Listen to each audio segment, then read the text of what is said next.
días difíciles, un escenario muy complicado, pero creo que qué importante es que la audiencia pueda escuchar diferentes opiniones y que podamos hacer también una alusión a lo que ha sucedido antes y estar muy preparados para lo que se viene.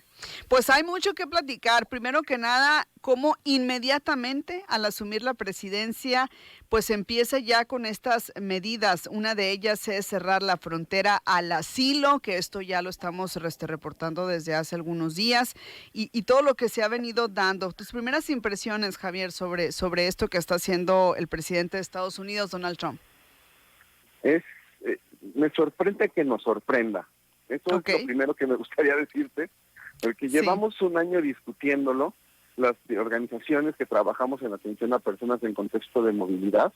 Hemos tenido diálogos, clínicas jurídicas de Estados Unidos con México de manera muy permanente, anticipándonos, o sea, aunque todavía no fueran las elecciones, pues tú lo sabes, era lo inminente, ¿no? Lo que se tenía es que Donald Trump iba a volver a ser el presidente de los Estados Unidos de América, y lo que él fue articulando un mensaje donde fue muy claro en cuáles iban a ser sus posturas, nunca varió de ese posicionamiento, y me parece muy impactante cómo vivíamos en una especie de estado de negación, ¿no? Lo que, también hay que decirlo, lo que se hizo en este primer día, toda esta firma ágil y como muy contundente de órdenes ejecutivas, la verdad, en su gran mayoría, por lo menos en el tema de migración, no son cosas nuevas. O sea, Trump ya había cerrado la puerta al asilo cuando fue presidente en su primer mandato. Él fue el articulador de que Estados Unidos rompiera el principio más básico del derecho internacional de los refugiados, que es que hay que solicitar el asilo adentro del país donde se solicita. Aparte, hay que decirlo, es un instrumento que ellos mismos crearon después de la Segunda Guerra Mundial, ¿no? Y entonces él ya lo había hecho. Lo que es nuevo es que pues, el presidente Biden, que no volvió al respeto de esta regla en su administración, sino que mantuvo esta violación a los derechos humanos, lo único que hizo fue crear la aplicación de CBP One, para que fuera un poco más ordenado el esquema de las filas, ¿no? Que ya la aplicación no está funcionando, ¿no? Ya no está funcionando, la cerró, pero pues esto es nuevo, pero porque en el tiempo del primer mandato de Trump no había aplicación de CBP One, ¿no? La dinámica se hacía conforme al derecho internacional del asilo.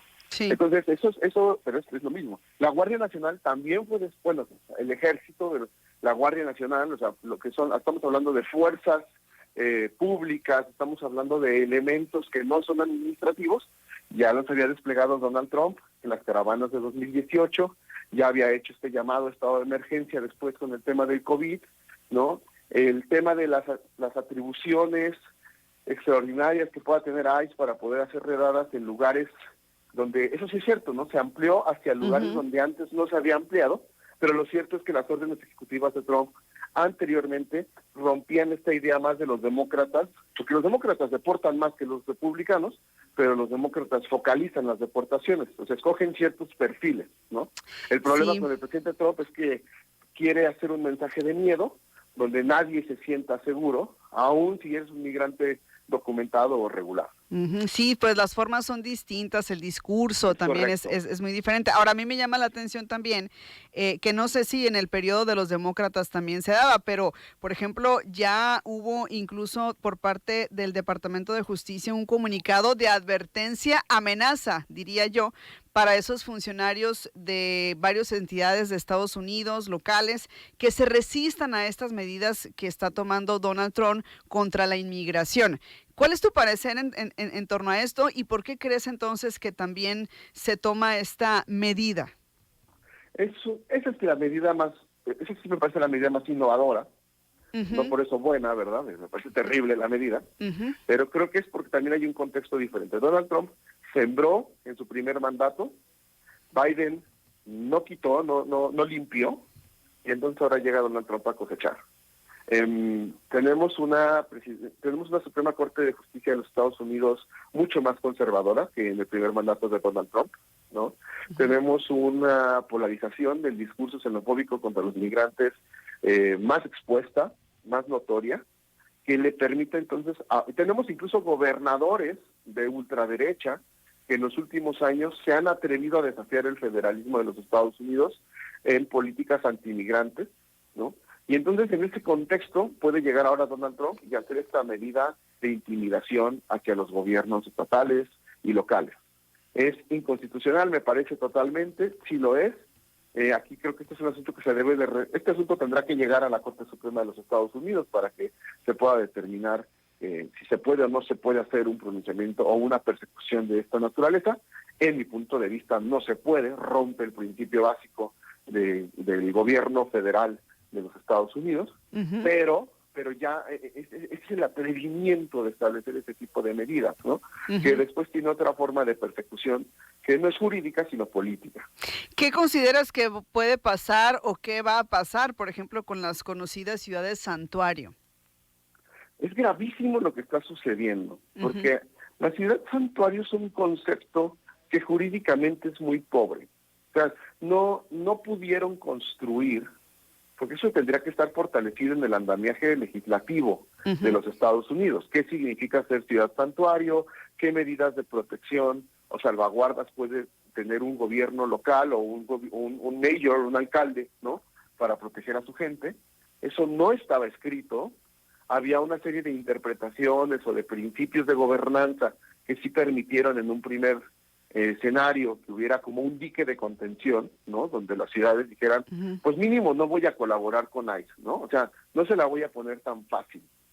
Pero no era realmente un concepto jurídico, era un concepto político y es un concepto cultural. Son ciudades que dicen, mi población es más demócrata o más promigrante, mis empresas son más pro-migrantes y como ciudad tenemos este posicionamiento, ¿no? Eso es lo que realmente han sido las ciudades santuario. Hoy en día creo que la forma en la que Trump diseñó su arranque de campaña antimigrante fue perverso porque provocó que incluso hay iglesias, hay espacios comunitarios que estén diciendo preferimos ya no dar misas en español, preferimos como invisibilizar, ¿no? Estos espacios de encuentro cultural de ciertas poblaciones que sabemos que está buscando Donald Trump, pues sobre pretexto de proteger a estas personas, ¿no? Para que no sea un espacio estratégico para hacer una redada, pero eso va a generar ese es un ataque a la cultura, ese es un ataque, evidentemente, a mí me duele la ironía de que el país que más defiende la famosa libertad de religión esté provocando que las personas no puedan ir a adorar, ¿no? A sus centros de culto con libertad, ¿no? Es como la piedra base de los Estados Unidos. Claro.